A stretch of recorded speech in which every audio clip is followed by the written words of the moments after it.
باب بیان کثرت طرق الخیر، باب پہلے لفظی ترجمہ، باب بیان میں نے واضح کیا جائے گا، کثرتی میں نے بہت زیادہ، طرق میں نے راستے طریقے، خیر میں نے نیکی اور بلائی، کہ نیکی اور بلائی کے طریقوں کی کا کثرت کے ساتھ اس باب میں بیان کیا جائے گا، واضح کیا جائے گا کہ اگر کوئی نیکی کا یہ طریقہ ہے تو دوسرا بھی ہے، اگر وہ مشکل لگتا ہے تو اس کو اختیار کر لیا جائے، اور بہت سے نیکی کے طریقوں کو اس باب میں بیان کیا جائے گا۔ بابو بیان کثرت طرق الخیر، کہ نیکی اور بلائی کے طریقوں کا بہت زیادہ ہونا، اس بارے میں یہاں پر آیات اور احادیث کے اوپر بات کی جائے گی۔ قال اللہ تعالیٰ، پہلی آیت جی، اللہ تعالیٰ فرماتے ہیں وما تفعلوا، جو بھی تم کرو، من خیر، نیکی اور بلائی میں سے، کہ جو تم نیکی اور بلائی کا کام کرو تو فإن اللہ بہ علیم، پس بے شک اللہ تعالیٰ تمہارے اس نیکی اور بلائی کے کام کو اللہ تعالیٰ خوب جاننے والا ہے۔ یعنی یہ تمہارے ذہن میں آ سکتا ہے نا کہ پتہ نہیں اللہ تعالیٰ کو پتہ ہوگا نہیں ہوگا، ہم یہ رات کی اندھیرے میں مسجد کے طرف جاتے ہیں، نماز پڑھتے ہیں، رات کے اندھیرے میں ہم صدقات و خیرات کرتے ہیں، نوافل پڑھتے ہیں، تہجد پڑھتے ہیں، یہ پتہ نہیں اللہ کو پتہ ہوگا کہ نہیں۔ اللہ تعالیٰ نے فرمایا جی وما تفعلوا من خیر، جو بھی تم نیکی کا کام کرتے ہو، چاہے وہ اعلانیہ ہو، پوشیدہ ہو، چھپ کے ہو، لوگوں کے سامنے ہو، فإن اللہ بہ علیم، اللہ تعالیٰ تمہارے اس نیکی کے کام کو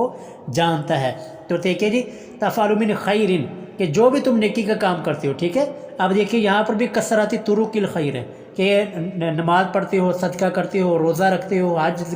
کرتے ہو، زکوٰۃ ادا کرتے ہو، یہ سارے کے سارے جتنے بھی تم نیکی کا کام کرتے ہو اللہ تعالیٰ اس کو جانتا ہے۔ اگلی آیت جی وہ بھی اسی طرح ہے، وما تفعلوا، جو بھی تم کرو، من خیر، نیکی اور بلائی میں سے، یعلمہ اللہ، تو اللہ تعالیٰ اس کو جانتا ہے۔ اس کی بھی سیم وہی تشریح جو کہ میں نے پچھلی آیت میں عرض کی ہے۔ وقال تعالیٰ، تیسری آیت جی اللہ تعالیٰ فرماتے ہیں فمن یعمل، جو کوئی بھی عمل کرے گا، مثقال ذرۃ، رائی کے دانے کے برابر، یعنی کہ بالکل کم سے کم مختصر سا بھی عمل کرے گا، خیرن، نیکی کا، بلائی کا، کہ جو کہ انسان کو تو اس کو بہت حقیر اور چھوٹا سمجھ رہا ہو، تو اللہ تعالیٰ فرماتے ہیں یارہ ہو، تو اپنے اس نیکی اور بلائی کے کام کو قیامت والے دن اپنے نامہ اعمال میں دیکھ لے گا، پھر اس کے مطابق اس کو اجر دیا جائے گا، اس کے مطابق اس کو بدلہ دیا جائے گا۔ آج یہ اگلی آیت جی، من عاملہ، جو کوئی عمل کرے، صالحا، نیک، فلنفسہ، تو اس کے اپنے نفس کے لیے، اس کی نیک عمل کا فائدہ وہ اسی کو ہی ہے۔ لوگ کہتے ہیں نا ساڑھی نمازاں دا اللہ نو کی فائدہ، ساڑھی نمازاں اللہ نو نہیں چاہیے، واقعہ اللہ تعالیٰ نے ساڑھی نمازاں نہیں چاہیے، لیکن آپ کی نمازیں آپ کو تو چاہیے نا، نیک اعمال آپ کو تو چاہیے، اللہ تعالیٰ کو کوئی ضرورت نہیں ہے۔ اللہ فرماتے ہیں جی من عامل صالحا، جو بھی کوئی نیکی کا، بلائی کا کام کرے، فلنفسہ، تو اس کا فائدہ اس کے نفس کو ہی ہے، اسی کے نفس کے لیے اس کا جزا اور بدلہ دیا جائے گا۔ آپ کیا کہتے ہیں جی والآیات فی الباب کثیرۃ، کہ اس باب میں، یعنی کہ باب بیان کثرت طرق الخیر، نیکی اور بلائی کے طریقوں کے بہت زیادہ ہونا، اس بارے میں آیات وہ بہت زیادہ ہے، فی الباب کثیرۃ، وہ بہت زیادہ ہے، لیکن انہوں نے یہاں پر صرف چند ایک کو یہاں پر بیان کیا ہے۔ اسی طرح کہتے ہیں جی واما الاحادیث، اور بہرحال احادیث، فکثیرۃ جدا، وہ بہت ہی زیادہ مشہور ہیں، وہی غیر منحصرۃ، ان کو شمار نہیں کیا جا سکتا، منحصرہ میں نے شمار، کہ ان احادیث کو شمار کرنا مشکل ہے۔ تو کہتے ہیں جی فنذکر، ہم ذکر کریں گے، طرفا منہا، ان احادیث میں سے چند ایک کا، یعنی کہ ان احادیث میں چند ایک کا ہم ذکر کریں گے، لیکن اس باب میں احادیث جو ہیں وہ بہت ہی زیادہ ہیں۔ الاول، پہلی حدیث جی، عن ابی ذر، حضرت سیدنا ابو ذر غفاری رضی اللہ تعالیٰ عنہ سے پہلی حدیث مروی ہے۔ ان کا نام ہے جی جندب بن جنادہ، یہ ان کا اصل نام ہے، اور ابو ذر یہ ان کی کنیت ہے، رضی اللہ تعالیٰ عنہ۔ تو وہ کہتے ہیں قال قلت، میں نے کہا کہ یا رسول اللہ، اے اللہ کے رسول صلی اللہ علیہ وسلم، ای الاعمال افضل، کہ اعمال میں سے سب سے افضل عمل، سب سے اچھا اور پیارا عمل کون سا ہے؟ قال، تو اللہ کے رسول صلی اللہ علیہ وسلم نے ارشاد فرمایا الایمان باللہ، اللہ تعالیٰ پر ایمان لانا، اللہ تعالیٰ کو ایک ماننا، وحدہ لا شریک ماننا، یہ اعمال میں سب سے افضل ہے۔ والجہاد فی سبیلہ، اور اللہ کے راستے میں جہاد کرنا، یہ سب سے افضل عمل ہے۔ تو اگلا سوال کرتے ہیں جی، قلت، ابو ذر غفاری فرماتے ہیں میں نے کہا ای الرقاب افضل، یا رسول اللہ کہ کون سا غلام آزاد کرنا یہ افضل ہے، کون سا غلام آزاد کروانا یہ اللہ کے نزدیک سب سے اچھا عمل ہے۔ قالت رسول اللہ صلی اللہ علیہ وسلم نے ارشاد فرمایا انفسها کہ وہ غلام عمدہ ہو، اچھا ہو، عند اہلہا اپنے مالک کے ہاں، کہ مالک اس کو اچھا اور عمدہ سمجھتا ہو، بڑا ہی کام والا ہو، بڑا کاریگر ہو، ٹھیک ہے۔ اور وَأَكْثَرُهَا ثَمَنًا اور وہ زیادہ ہو ثمناً قیمت کے اعتبار سے، کہ قیمت بھی اس کی زیادہ ہو اور اس کے اندر خوبیاں بھی ہو اور مالک کو وہ اچھا بھی لگتا ہو، مالک کو وہ پسند بھی ہو، تو اس غلام کو آزاد کروانا رسول اللہ نے فرمایا یہ سب سے افضل ترین غلامی کی آزادی ہے، ٹھیک ہے۔ قلت آگے تیسرا سوال فرماتے ہیں کہ یا رسول اللہ فَإِن لَمْ أَفْعَلْ اگر میں ایسے نہ کر سکوں، یعنی غلام آزاد نہ کر سکوں، میرے اندر اتنی ہمت طاقت، میرے پاس اتنا پیسہ مال و دولت نہ ہو، پھر میں کیا کروں؟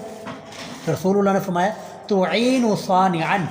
پھر تو ایسے کیا کر کے تُعِينُ تو مدد کیا کر صَانِعًا کاریگر کی، یعنی کہ جو کوئی شخص محنت کرنے والا ہے، مزدوری کرنے والا ہے اور کاریگر ہے، کوئی کام کرنا جانتا ہے، کوئی اس کے پاس کوئی ہنر ہے تو اس کی مدد کیا کر، اس کی کام آیا کر۔ او تصنع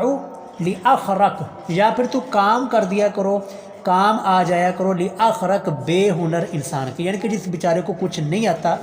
کسی چیز کا کوئی ڈنگ نہیں ہے اور وہ کوئی کام کر نہیں سکتا، تو تم اس کا کام کر دیا کرو اور اس کی مدد کر دیا کرو، تو یہ تمہارے لیے سب سے بہترین افضل عمل ہوگا۔ تو آگے پوچھتے ہیں جی چوتھا سوال کرتے ہیں جی،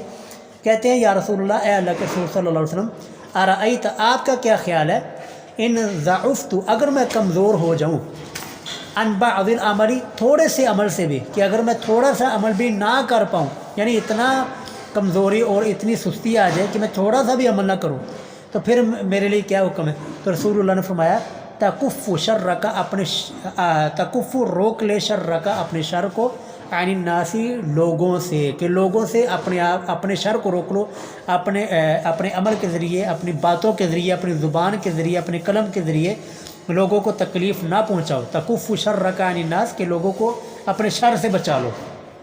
فَإِنَّهَا صَدَقَةٌ کیونکہ یہ لوگوں کو تکلیف نہ دینا، لوگوں کو اپنے شر سے بچا لینا یہ بھی صدقہ ہے، یہ فَإِنَّهَا صَدَقَةٌ یہ صدقہ ہوگا من کا تیری طرف سے اعلیٰ نفسی کا اپنے نفس کے اوپر، کہ اپنے نفس کے اوپر یہ تیری طرف سے صدقہ شمار کیا جائے گا، کہ وہ لوگوں کو روکے گا، لوگوں کو اپنے شر سے بچا کے رکھے گا، تو یہ بھی تیرے لیے صدقہ اور اجر کا باعث ہوگا۔ الحمدللہ یہ دیکھیں جی کتنے طریقے بیان کیے گئے، یہ نہیں کر سکتے یہ کر لو، یہ نہیں کر سکتے یہ کر لو۔ اچھا جی الثانی دوسری حدیث عن ابی ذر یہ بھی حضرت ابو ذر غفاری رضی اللہ تعالیٰ عنہ سے ہی ہے، وہ کہتے ہیں جی ان رسول اللہ صلی اللہ علیہ وسلم بے شک رسول اللہ صلی اللہ علیہ وسلم نے فرمایا یصبح علی کل یصبح صبح کے وقت علی کل سلامہ ہر جوڑ کے بدلے پر لازم ہے، ہر جوڑ کے اوپر لازم ہے، یصبح صبح کے وقت علی میں نے لازم ہے، کل سلامہ ہر جوڑ کے بدلے پر، ہر جوڑ کے اوپر، من احدکم تم میں سے کسی ایک شخص کے اوپر، ہر ایک شخص کے اوپر صدقۃ صدقہ کرنا۔ مطلب کیا جی صبح کے وقت تم میں سے ہر انسان کے اوپر یہ لازم ہے کہ وہ اپنے جتنے بھی جسم کے جوڑ ہیں نا ان جوڑوں کا اللہ کے ہاں صدقہ کرے، یعنی کہ 360 جوڑ ہے نا، تو 360 جوڑوں کا اللہ تعالیٰ کے ہاں صدقہ کرے، 360 روپے روزانہ دیا کرے۔ تو اب جو ہے نا وہ بلکہ آگے تفصیلی حدیث آگے آ جائے گی، تو یہاں پر صرف مختصر بیان کیا گیا۔ تو رسول اللہ فرماتے ہیں جی فَكُلُّ تسبیحۃ ہر تسبیح کرنا یعنی کہ سبحان اللہ کہنا یہ بھی صدقہ ہے، وَكُلُّ تحمیدۃ اور ہر تحمید یعنی الحمدللہ کہنا صدقۃ یہ بھی صدقہ ہے، وَكُلُّ تحلیلۃ اور ہر تحلیل یعنی لا الہ الا اللہ کا ذکر کرنا ورد کرنا صدقۃ یہ بھی صدقہ ہے، وَكُلُّ تکبیرۃ اور ہر تکبیر اللہ اکبر کہنا یہ بھی صدقہ ہے، وَأَمْرٌ بِالْمَعْرُوفِ اور نیکی کا حکم کرنا صدقۃ یہ بھی صدقہ ہے، وَنَهْيٌ عَنِ الْمُنْكَرِ اور برائی کے کاموں سے برے کاموں سے روکنا صدقۃ یہ بھی صدقہ ہے۔ تو یعنی کہ یہ کسی انسان کے پاس مال نہیں ہے، دولت نہیں ہے، پیسہ نہیں ہے، تو وہ اپنے جوڑوں کا صدقہ کیسے ادا کرے؟ یہ کام کر رہے، تسبیح کر لیا کرے، سبحان اللہ کہہ لیا کرے، الحمدللہ کہہ لیا کرے، نیکی کا حکم دیا کرے، برائی سے منع کیا کرے، تو یہ بھی اس کی طرف سے صدقہ ادا ہو رہا ہوگا۔ تو لیکن اگر یہ بھی نہیں کر سکتے تو پھر اس کا حل کیا ہے؟ رسول اللہ نے پھر اس کا دوسرا بھی حل دیا۔ رسول اللہ فرماتے ہیں وَيُجْزِي اور کافی ہو جائیں گی من ذالک اس صدقے سے، یعنی کہ جوڑوں کا صدقہ ادا کرنے سے کافی ہو جائے گی رکعتانی 2 رکعتیں ادا کرنا، یرکعہما من الضحیٰ جو کہ چاشت کے وقت پڑھی جاتی ہے. ٹھیک ہے جی. چاشت کے وقت اگر آپ اٹھ کے 2 رکعت نفل پڑھ لیتے ہیں تو آپ کی طرف سے پورے دن کے لیے آپ کے جو 360 جوڑ ہیں اس سے آپ کا طرف سے صدقہ ادا ہو گیا. ٹھیک ہے. اور یہ ہمیں لازمی کرنا چاہیے تاکہ انسان جو ہے نا، کیونکہ صدقہ دیتے رہیں گے تو بلائیں ٹلتی رہیں گی، وگرنہ حالات جو ہے نا بہت مشکل ہے. اللہ تعالیٰ ہمارے اعضاء کو سلامت رکھے. اچھا جی. الثالث تیسری حدیث جی، عنہ انہی سے ہے، یعنی حضرت ابو ذر غفاری سے ہی ہے رضی اللہ تعالیٰ عنہ. قال قال النبی، فرماتے ہیں نبی اکرم صلی اللہ علیہ وسلم نے ارشاد فرمایا، عرضت پیش کیے گئے علی مجھ پر اعمال امتی میری امت کے اعمال، میری امت کے اعمال نہ میرے اوپر پیش کیے گئے، حسنها وسیئها، اچھے اعمال بھی میرے سامنے پیش کیے گئے، برے اعمال بھی پیش کیے گئے. یعنی میری امت کے جو اچھے اعمال تھے وہ بھی میرے سامنے پیش کیے گئے. دیکھیں آپ کی امت یہ اعمال اچھے کر رہی ہے، اور برے اعمال بھی پیش کیے گئے کہ آپ کی امت کے یہ علیہ اعمال برے کر رہی ہے. تو رسول اللہ فرماتے ہیں جی فوجدت، میں نے دیکھا فی محاسن اعمالها، اچھے اعمال میں سے. وہ کون سا اچھے اعمال میں سے؟ میں نے دیکھا کہ میری امت کون سے اچھے اعمال کر رہی ہے. ان اچھے اعمال میں سے یہ بھی تھا کیا جی، الاذا، کہ تکلیف دہ چیز کو، یماتو، ہٹا دینا، عن الطریق، راستے سے. کہ میری امت کے کچھ لوگ یہ بھی عمل کر رہے تھے کہ وہ راستے میں گری پڑی ہوئی تکلیف دہ چیز کو، کانٹا کو، کیل یا اس طرح کی چیز جس سے کسی گزرنے والے کو تکلیف ہو سکتی ہو، تو وہ تکلیف دہ چیز کو ہٹا دینا یہ بھی اچھے اعمال میں سے مجھے دکھایا گیا کہ یہ بھی ایک اچھا عمل اور صدقے والا عمل ہے. ووجدت، اور میں نے دیکھا فی مساوی اعمالها، برے اعمال میں سے. یعنی جب مجھے دکھایا گیا نا اپنی امت کے اعمال، تو میں نے دیکھا کہ کچھ لوگ اتنے برے عمل کرتے ہیں اور برے اعمال کے وہ مرتکب ہیں کہ وہ کیا ہے، النخاعۃ، کہ وہ تھوک اور ناک کا وہ بلغم، تکون فی المسجد، جو کہ مسجد میں پڑا ہوتا ہے اور اس کو لا تدفن، میری امت کے لوگ جو ہیں وہ اس کو دفن نہیں کرتے، ویسے ہی پھینک دیتے ہیں. تو یہ گناہ کا اور یہ برا عمل بھی مجھے دکھایا گیا کہ دیکھیں آپ کی امت یہ کر رہی ہے. تو اس لیے ہمیشہ ہمیں وہ عمل کرنے چاہیے جس سے رسول اللہ صلی اللہ علیہ وسلم جو ہیں جن چیزوں کی تعلیم ہمیں دے کر کے، جن چیزوں کا ہمیں رسول اللہ نے بتایا سکھایا ہوا ہے، اور ان اعمال سے ہمیشہ بچنا چاہیے جو رسول اللہ صلی اللہ علیہ وسلم کے لیے تکلیف کا باعث بنے. ٹھیک ہے. ہاں جی. اگر چوتھی اور آخری حدیث پڑھتے ہیں، یہ وہی حدیث جو اوپر ہم پڑھ کے ہیں نا اس کو ذرا تفصیل کے ساتھ بیان کیا گیا. عنہ انہی سے ہے، یعنی کن سے؟ حضرت ابو ذر غفاری سے رضی اللہ تعالیٰ عنہ. اور فرماتے ہیں ان ناسا قالوا، کہ بے شک کچھ لوگوں نے کہا، یا رسول اللہ، اے اللہ کے رسول صلی اللہ علیہ وسلم، ذہب اہل الدثور، ذہب سبقت لے گئے، آگے بڑھ گئے، اہل الدثور، مال والے، دثور میں نے مال و دولت والے، وہ ہم سے آگے بڑھ گئے، بالاجور، اجرت میں، اجر میں، نیکیوں میں وہ ہم سے آگے بڑھ گئے. دیکھیں جی صحابہ کرام ایسے تھے کہ ان کو یہ ہوتا تھا کہ فلانا ہم سے نیکی سے آگے بڑھ گیا، نیکیوں کو ان کو فکر ہوتی تھی، آخرت کی فکر ہوتی تھی. اور ہمیں یہ ہوتا ہے فلانے نے میرے تو بڑا گھر پا لیا، میں وہ تو بڑا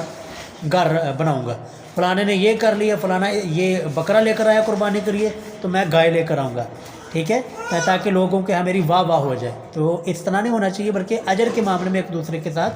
ہمیں مقابلہ بازی کرنا چاہیے. ٹھیک ہے. فاستبقوا الخیرات، اللہ تعالیٰ بھی فرماتے ہیں نیکیوں سے ایک دوسرے سے آگے بڑھو. تو یہ کہتے ہیں جی ذہب اہل الدثور، کے سبقت لے گئے، آگے بڑھ گئے مال والے اجر میں. تو کہتے ہیں یصلون کما نصلی، وہ نماز پڑھتے ہیں، کما نصلی، جیسے کہ ہم نماز پڑھتے ہیں. یعنی نماز پڑھنے میں ہم دونوں برابر، وہ بھی پڑھتے ہیں ہم بھی پڑھتے ہیں، ہمیں اور ان کو اجر برابر ہے. فیصومون، اور وہ روزے رکھتے ہیں، کما نصوم، جیسے کہ ہم روزہ رکھتے ہیں، روزہ رکھنے میں بھی ہم برابر ہیں. ویتصدقون، لیکن کیا ہے کہ وہ صدقہ کرتے ہیں، بفضول اموالہم، اپنے مالوں کے زائد حصے سے، جو ان کے پاس مال زیادہ ہوتا ہے نا، اس زائد مال کو اللہ کے راستے میں صدقہ کرتے ہیں، اور ہمارے پاس مال ہے ہی نہیں. آگے دیکھیے، آگے وہ کہتے ہیں کہ ہمارے پاس، وہ تو صدقہ کر لیتے ہیں جو کہ ہم سے اجر میں بڑھ جاتے ہیں، اور ہمارے پاس کچھ نہیں ہے. قالت رسول اللہ صلی اللہ علیہ وسلم نے ارشاد فرمایا، اولیس، کیا نہیں، قد جعل، یقیناً اللہ تعالیٰ نے بنایا ہے، لکم، تمہارے لیے، ما تصدقون بہ، جس کے ذریعے تم بھی صدقہ دے سکتے ہو. یعنی وہ مال کے ذریعے صدقہ دیتے ہیں نا، تو اللہ نے ایک طریقہ تمہارے لیے بھی ایجاد کیا ہے، تمہارے لیے بھی بنایا ہے، ایک راستہ تمہارے لیے بھی مقرر کیا ہے جس کے ذریعے تم صدقہ دے سکتے ہو. تو صحابہ کرام بڑے خوش ہوئے، یا رسول اللہ بتائیے وہ کون سا طریقہ ہے؟ تو رسول اللہ نے فرمایا، ان بکل تسبیحۃ، کہ بے شک ہر تسبیح سبحان اللہ کہنا صدقۃ یہ صدقہ ہے، وکل تکبیرۃ اور ہر تکبیر اللہ اکبر کہنا صدقۃ یہ بھی صدقہ ہے، وکل تحمیدۃ اور ہر تحمید الحمدللہ صدقۃ یہ بھی صدقہ ہے، وکل تحلیلۃ اور ہر تحلیل یعنی کہ لا الہ الا اللہ کہنا یہ بھی صدقہ ہے، وامر بالمعروف اور نیکی کا حکم کرنا یہ بھی صدقہ ہے، ونہی عن المنکر اور برے کاموں سے منع کرنا یہ بھی صدقہ ہے۔ اور اس کے ساتھ ساتھ آگے جو رسول اللہ نے بیان فرمائے الفاظ یہ ذرا سنیے۔ رسول اللہ نے فرمایا وفی بضعی اور ہم بستری کرنا، حق زوجیت ادا کرنا، احدکم تمہارا ایک کسی ایک کا صدقۃ یہ بھی صدقہ ہے، یعنی اپنی بیوی کے ساتھ ہم بستری کرنا، ازدواجی تعلق قائم کرنا یہ بھی صدقہ ہے۔ اب باقی تو صحابہ کرام نے نا سن لیا کہ واقعہ تو صدقہ بنتا ہے، لیکن یہ جو رسول اللہ نے فرمایا نا کہ ازدواجی تعلق قائم کرنا یہ بھی صدقہ ہے، قالوا صحابہ کرام کہنے لگے یا رسول اللہ، اے اللہ کے رسول صلی اللہ علیہ وسلم، آیاتی کیا کوئی شخص پورا کرے احدنا ہم میں سے کوئی ایک شہوت ہو اپنی شہوت کو، وَيَكُونُ لَهُ اور وہ ہوگا اس شخص کے لیے فیہا اس سے ازدواجی تعلق قائم کرنے میں اجر کوئی اجر، یعنی کہ ہم میں سے اگر کوئی شہوت پوری کرتا ہے اپنی ضرورت اور حاجت پوری کرتا ہے تو کیا اس کے لیے بھی اس میں اجر ہوگا، یہ بھی صدقہ ہے۔ قال تو رسول اللہ صلی اللہ علیہ وسلم نے فرمایا ارائیتم تمہارا کیا خیال ہے، لو وضعها اگر وہ شخص یہ خواہش پوری کرتا فی حرام کسی حرام جگہ میں کوئی حرام طریقے کے ساتھ، اکان علیہ وزر کیا اس کے لیے کوئی گناہ نہیں ہوگا؟ تو صحابہ کرام نے عرض کی یا رسول اللہ واقعتاً یہ گناہ تو ہوگا، تو آپ علیہ السلام نے فرمایا فکذالک اسی طرح اذا وضعها جب وہ پورا کرے اس خواہش کو جنسی خواہش کو اور ازدواجی تعلق قائم کرے فی الحلالی حلال کے راستے میں حلال نکاح میں، تو کان لہ اجر تو اس کے لیے یہ اجر اور ثواب کا اور صدقے کا باعث ہوگا۔ دیکھیں جی اسلام کی خوبی کہ اسلام جو ہے نا انسانی ضرورت کو سامنے رکھتے ہوئے اس کے اوپر بھی اجر بتاتا ہے، اس کے اوپر بھی ثواب کہتا ہے، اس کے اوپر بھی کہتا ہے کہ یہ صدقہ ہے۔ الحمدللہ سبحان اللہ عدد خلقی و رضا نفسی و زینت عرشی و مداد کلماتی۔ تو یہ تھا جی سبق، تو انشاءاللہ باقی ہم اگلے ہفتے وہ آگے سٹارٹ کریں گے، اور بہت ہی کمال کی حدیثیں ہیں الحمدللہ۔ اوکے جی، السلام علیکم۔